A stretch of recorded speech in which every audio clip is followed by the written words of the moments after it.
Hello, I'm the Jersey Connoisseur, and today I will be reacting to the.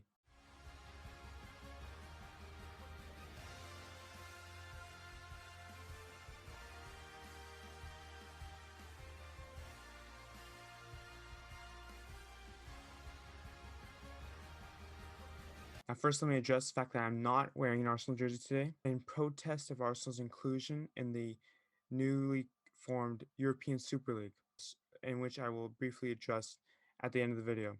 But without further ado, let's get into the game.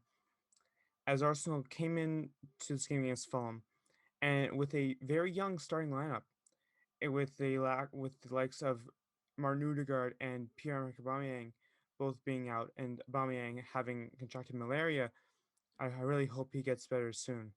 But anyway, we get into this, and right away, Arsenal gets a great chance. Gabriel Martinelli passed to Bukayo Saka, who just missed the net. And with Fulham, on paper, you would think that they should be doing better than they are, as right now they're currently in the relegation zone.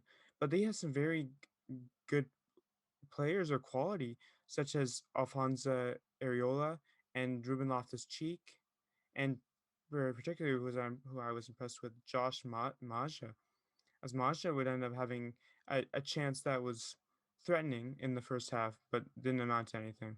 But the most controversial thing to come out of the first half was the goal that Arsenal scored that was taken away by VAR, and as it was the most minuscule of things too. What I don't understand is the purpose of VAR is to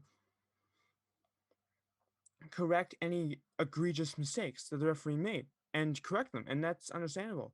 But when the error is so minuscule, and particularly in this case with Saka's toe being offside, it boggles me how you can take that away. And in this case, that was just unacceptable. And I don't understand why they had to make that call, because it completely changed the result of the game because of it. And it's not on my only flaw with VAR, but it's definitely one that is unacceptable. So as we go into the end of the first half, score remains 0-0, with Arsenal again showing their dominance, it just being thwarted by the great play of Areola.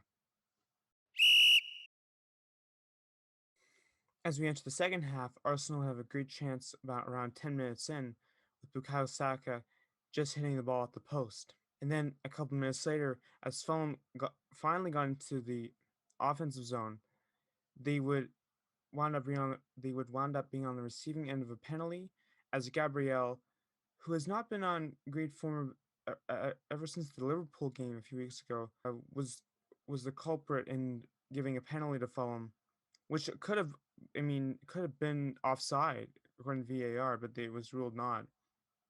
And Josh Maja would wind up taking it for Fulham. And let's just let's just say he's definitely their best penalty kick taker, as he gave Fulham a 1-0 lead. And unfortunately, a few minutes later, Alexander Lacazette would go down with an injury, and would have to be substituted off for Eddie Nketiah.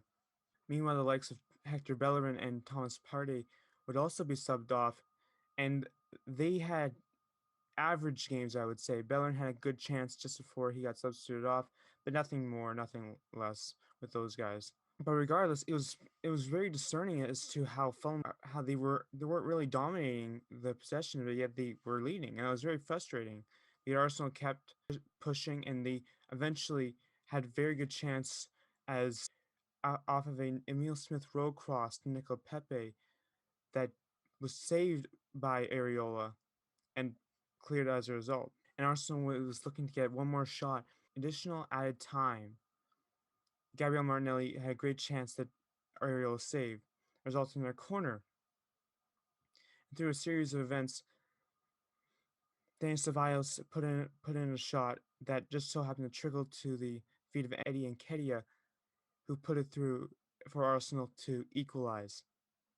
And it was so satisfying. Holy, I mean, like, they worked so hard to get that equalizer, and definitively deserved it. And VAR would once again take a look at it, but it was not to be taken away this time, and the final result being 1-1 draw between Arsenal and Fulham.